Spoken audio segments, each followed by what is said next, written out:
Very important information. The CDC says more than 600 people die in the U.S. every year from extreme heat.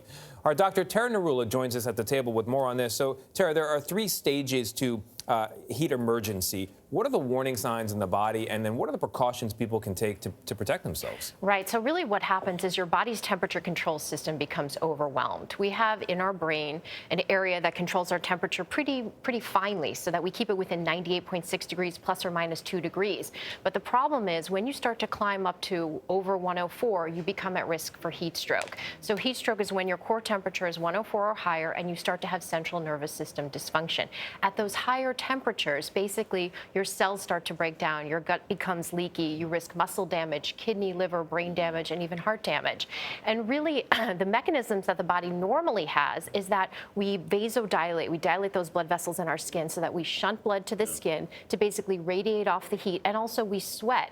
And so the sweat evaporates, and that cools us. The problem is when the temperature is so high, it doesn't work, that mechanism. And also when the humidity is high, we can't evaporate the sweat off as efficiently. I was out walking yesterday. The scary part of this is sometimes you don't quite know how bad it's gotten until it's too late. Right. So muscle cramping or heat cramping is kind of the beginning stages, then heat exhaustion, and then heat stroke. And some of the warning signs would be things like a faster heart rate, feeling nausea or vomiting, or having a headache or fatigue, or also starting to become confused, delirious, agitated, and then ultimately you can have loss of consciousness. And this is a real medical emergency. So if you see someone suffering, you need to call 911 and start to cool them by any mechanism you can. Get them into a cool bath, put cool sponges or cool blankets on them. Really try to get their temperature down to at least 101 to 102. As quickly as you can. All right. Yeah, and this is for you, Gayle. This is for my daughter. She made this in science camp. It's an accessory bracelet for you. I know you love fashionable accessories, so I brought that. do. The color is nice.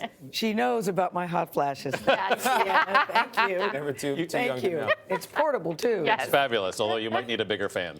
All right, Tara, thanks.